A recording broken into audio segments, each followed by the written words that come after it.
Hello everyone, welcome to Learn with Lakshmi channel. Today's topic is non-linear data structures. So it is very important in data structures. We'll see the definition of a non-linear data structure. It is the way of organizing the data where elements are not arranged in a sequential manner. Each element is not necessarily connected to its previous or next element. Okay, see this example. According to the definition, ఇది sequential ఆర్డర్గా collect అయ్యి ఉండదు. So ఎందుకంటే దీనికి previous element కానీ next element కానీ అలా అంతా connect అయ్యి ఉండదు అనమాట. సో ఇలా సీక్వెన్షియల్గా ఉండదు కాబట్టి it is a non linear data structure అనమాట. Next types of non linear data structures. There are two types. First one is the tree and graphs. Tree is a hierarchical data structure where each element or node has a value and 0 or more child nodes. So ఒక tree అనేది ఒక hierarchical స్ట్రక్చర్లో ఉంటుంది.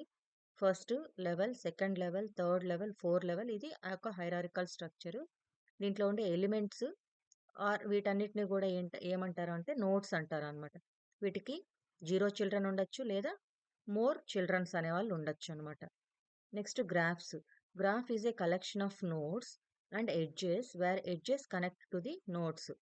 Okay, ఈ డయాగ్రామ్లో 1 2 3 4 5 6 అనేవి nodes are vertices. ఈ nodes ఒకదానికొకటి connect అవ్వాలి అంటే ఖచ్చితంగా మనం అక్కడ ఒక ఛానల్ని యూస్ చేస్తున్నాం, లైన్. ఆ లైన్ ఏంటి అంటే ఎడ్జెస్. ఓకే, ఇది లీనియర్ డేటా స్ట్రక్చర్స్ కంటే చాలా ఫ్లెక్సిబుల్గా ఉంటుంది. Next advantages. సో దీంట్లో ఏంటి అంటే లార్జ్ డేటా సెట్స్ను కూడా మనం ఇక్కడ ఈజీగా సెర్చ్ చేయొచ్చు. నెక్స్ట్ కాంప్లెక్స్ రిలేషన్షిప్స్ ఏదైనా ఉంటే డేటా ఎలిమెంట్స్ మిడిల్లో వాటిని కూడా రిప్రజెంట్ చేస్తాము. లార్జ్ అమౌంట్ ఆఫ్ డేటాని ఈజీగా హ్యాండిల్ చేస్తాము.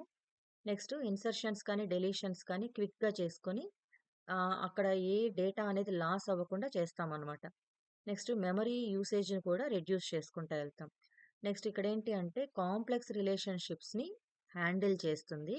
ఎలా అంటే యూజింగ్ హైరారికల్ ఆర్ నెట్వర్క్ రిలేషన్షిప్స్ని యూజ్ చేసుకొని. నెక్స్ట్ డేటాని కూడా ఎఫెక్టివ్గా రిట్రైవ్ చేసుకోవచ్చు. సో ట్రావర్సింగ్, సర్చింగ్ టెక్నిక్స్ అనేదాన్ని యూజ్ చేసుకొని. నెక్స్ట్ ఎర్రర్స్ కానీ ఎక్సెప్షన్స్ కానీ వాటిని కూడా హ్యాండిల్ చేసుకుంటుంది. ఎలాగంటే robustly reducing the risk of data corruption. Data అనేది కరప్షన్ అవ్వకుండా దీన్ని హ్యాండిల్ చేసుకుంటుంది. Next disadvantages. సో ఇది సీక్వెన్షియల్గా యూజ్ చేయము. సో దానివల్ల ఏమవుతుందంటే దాన్ని ఇంప్లిమెంట్ చేయడం కానీ మేనేజ్ చేయడం కానీ కాంప్లెక్స్గా ఉంటుంది. సో ఇక్కడ ఏంటి అంటే అడిషనల్గా మెమరీ అనేది యాక్సెస్ చేయాల్సి వస్తుంది. ఎందుకంటే పాయింటర్స్ని, లింక్స్ని యూజ్ చేస్తున్నాం కాబట్టి. అండ్ స్లో యాక్సెస్ టైం అనేది ఉంటుంది. ఎందుకంటే ట్రావర్స్ చేయాలంటే ఆ స్ట్రక్చర్ మొత్తాన్ని ట్రావర్స్ చేయాలంటే స్లోగా ఉంటుందన్నమాట. నెక్స్ట్ డీబగింగ్ చేసేది కూడా ఏంటి అంటే కాంప్లెక్స్, ఛాలెంజింగ్గా ఉంటుంది. అట్ ద సేమ్ టైం ఆ ప్రోగ్రామ్స్ అన్నీ కూడా చేయడం వల్ల ఏమవుతుందంటే కాంప్లెక్స్ నేచర్ అనేది అరైజ్ అవుతుంది. Next higher over head due to need the manage the structure. So మెమరీని మేనేజ్ చేయాలి అంటే ఇక్కడ ఏమవుతుందంటే అడిషనల్ మెమరీని యూజ్ చేసుకోవాల్సి వస్తుంది. సో ఎర్రర్స్ అనేవి రాకుండా మనం ఏం చేయాలి అంటే దాని కాంప్లెక్సిటీని ఇంప్రూవ్ చేసుకుంటూ ఉండాలి. Next difficult to implement. ఎందుకంటే కాంప్లెక్స్ డేటా స్ట్రక్చర్స్ కాబట్టి దీన్ని ఇంప్లిమెంట్ చేయాలంటే డిఫికల్ట్గా ఉంటుంది. సో ఇదన్నంతా మెయిన్గా ఎక్కడ యూజ్ చేస్తున్నామంటే లార్జ్ డేటా సెట్స్లో యూజ్ చేస్తున్నాం. And it is may not have support to built in ఫంక్షన్స్కి ఇదేమి సపోర్ట్ చేయదు.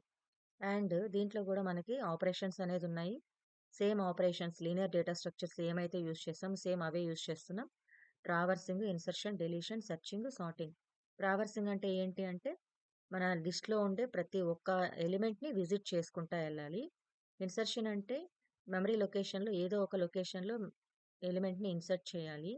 డెలీషన్ అంటే ఏంటి అంటే ఏదో ఒక లొకేషన్లో రిమూవ్ చేసుకుంటూ వెళ్ళాలి ఎలిమెంట్ని. సెర్చింగ్ అంటే ఏంటి అంటే ఆ ఎలిమెంట్ యొక్క లొకేషన్ ఏ ప్లేస్లో ఉందని ఫైండ్ అవుట్ చేయాలి. నెక్స్ట్ సార్టింగ్ అంటే ఏంటి అంటే అరేంజ్ చేసుకోవాలి ఎలిమెంట్స్ అన్నీ. ఎందుకు అంటే insertion sort, selection sort, bubble sort అనేవి దీనికి ఎగ్జాంపుల్స్. కాబట్టి సార్టింగ్ చేయాలంటే ఇవన్నీ యూజ్ చేయాల్సి ఉంటుంది. This is about today's topic.